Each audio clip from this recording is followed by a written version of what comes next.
राधा रानी की मृत्यु कैसे हुई थी? श्री कृष्ण ने क्यों तोड़ दी थी बांसुरी? राधा जी का जन्म और राधा कृष्ण के प्रेम का आरंभ जब भगवान विष्णु ने कंस के वध के लिए श्री कृष्ण का अवतार लिया, तब उसी दौरान उनके प्रेम के रूप में राधा रानी का जन्म वृंदावन में हुआ। राधा जी के माता पिता का नाम वृषभानु और कीर्ति था। आपको जानकर हैरानी होगी कि कई धर्म ग्रंथ में लिखा गया है कि जन्म के कई साल तक राधा रानी कुछ भी नहीं देख सकती थी, क्योंकि जन्म से पहले ही राधा रानी ने यह तय कर लिया था कि पृथ्वीलोक पर उनके द्वारा सबसे पहले देखी जाने वाली चीज श्री कृष्ण का मुख होगा, और तब तक वो पृथ्वीलोक पर कुछ भी नहीं दिखेंगी। इस बात से आप अंदाजा लगा सकते हैं कि राधा कृष्ण का ये प्रेम पृथ्वीलोक में जन्म लेने से पहले से ही अनंत था। भागवत पुराण की माने तो श्री कृष्ण ने अपना ज्यादातर बचपन गोकुल में बिताया, जहां उनकी दिव्य शक्ति के कारण उनकी चर्चा चारों ओर फैली। साथ ही श्री कृष्ण और राधा के प्रेम के बारे में भी उस समय पूरे गोकुल को पता था, क्योंकि श्री कृष्ण और राधा 8 साल की उम्र से ही एक दूसरे को प्रेम करने लगे थे। जहां हमेशा गोपियां श्री कृष्ण की बांसुरी की धुन पर नृत्य करती थी, वही राधा श्री कृष्ण की बांसुरी में खोई हुई उनके पास बैठ जाती थी।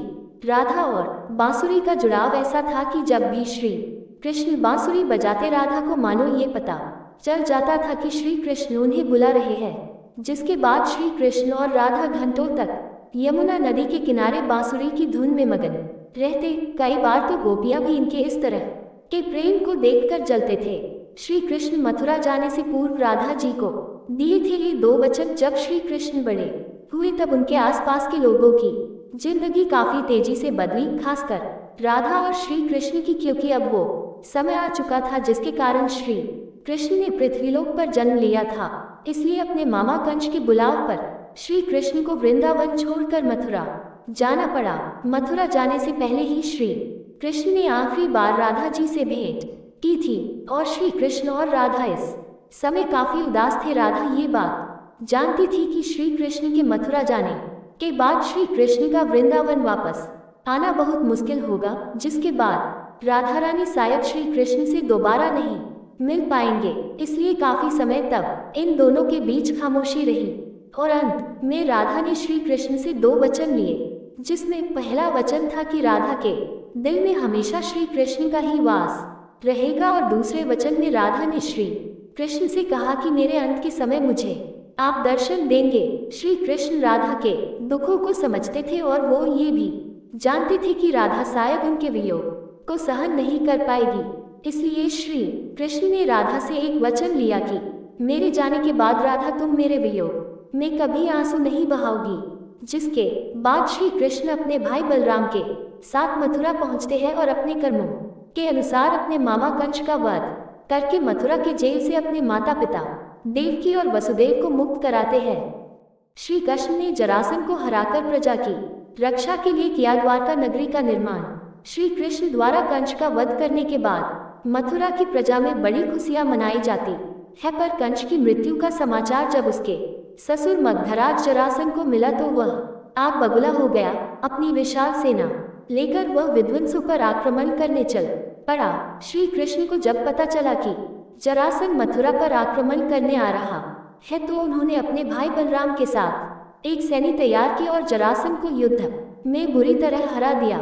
लेकिन अब मथुर पर काफी आक्रमण होने लगे थे, इसलिए श्री कृष्ण यादवों की रक्षा के लिए समुद्र के किनारे एक राज्य का निर्माण कराया, जिसके चारों ओर एक बहुत बड़ी दीवार थी, जिसमें बहुत से दरवाजे थे, और आगे इसी राज्य को द्वारका का नाम दिया गया। श्री कृष्ण ने द्वारका पर करीब 36 साल तक शासन किया, इसलिए श्री कृष्ण को द्वारकाधीश भी कहा जाता है। श्री कृष्ण और रुक्मिणी का प्रेम और उनका विवाह द्वारका में रहकर श्री कृष्ण ने रुक्मिणी और सत्यभामा से भी विवाह किया था। श्री कृष्ण रुक्मिणी से काफी प्रेम करते थे। रुक्मिणी भी श्री कृष्ण को अपना आराध्य मानती थी, यहाँ तक कि रुक्मिणी ने अपने परिवारों के विरुद्ध जाकर श्री कृष्ण से भागकर यानी गंधर्व विवाह किया था। जब श्री कृष्ण द्वारका पर राज कर रहे थे, उस समय भगवान श्री कृष्ण का जीवन काफी व्यस्त था। वही राधा रानी वृंदावन में बैठे श्री कृष्ण के यादों में खोई हुई थी। श्री कृष्ण अपने जीवन में व्यस्त भले ही थे, लेकिन उन्होंने कभी भी राधा रानी को नहीं भुलाया था। कई बार तो उनकी पत्नियां भी श्री कृष्ण के राधा से प्रेम को देखकर काफी जला करती थी, क्योंकि सोते जागते कृष्ण राधा राधे नाम जपा करते थे, मानो राधा और श्री कृष्ण का प्रेम ही श्री कृष्ण के लिए कोई शक्ति हो।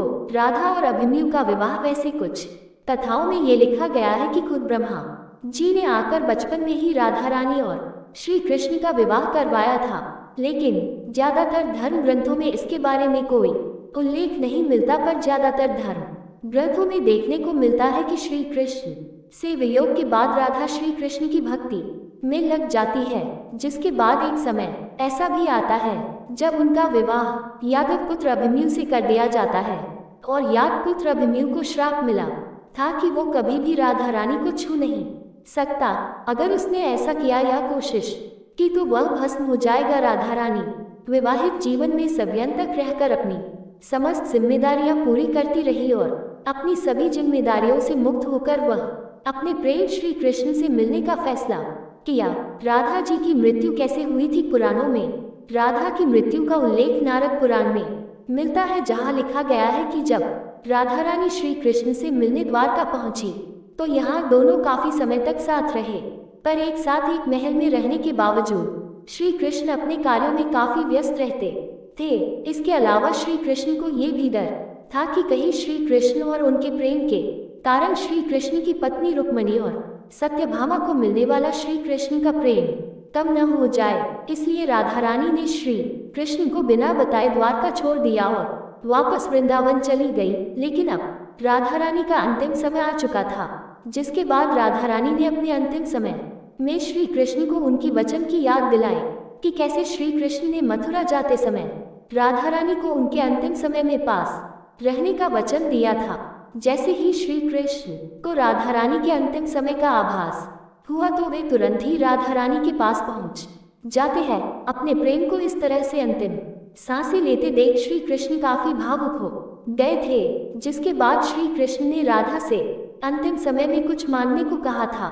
राधा रानी ने पहले तो श्री कृष्ण से कुछ मांगा, लेकिन जब श्री कृष्ण ने जोर दिया तो राधा ने कहा कि मेरी बस एक ही इच्छा है कि मुझे मेरे अंतिम समय में आपके साथ वैसे ही पल बिताने हैं जैसे हम वृंदावन में एक ही साथ बांसुरी की धुन में समय बिताते थे। राधा रानी के ऐसे वचन सुनकर श्री कृष्ण ने अपनी बांसुरी उठाई और मधुर आवाज में उसे बजाना आरंभ कर दिया। बांसुरी बजने के दौरान श्री कृष्ण और राधा लगातार एक दूसरे को देख रहे थे और दोनों की आंखों में एक दूसरे के प्रेम के कारण आंसू थे।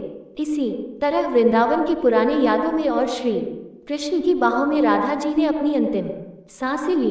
राधा जी की सांसें थम जाने पर श्री कृष्ण की बांसुरी की आवाज भी थम गई और श्री कृष्ण को राधा जी की मृत्यु से इतना दुख पहुंच गया कि उन्होंने उस समय अपनी सबसे प्रिय बांसुरी को ही 2 टुकड़ों में तोड़ दिया।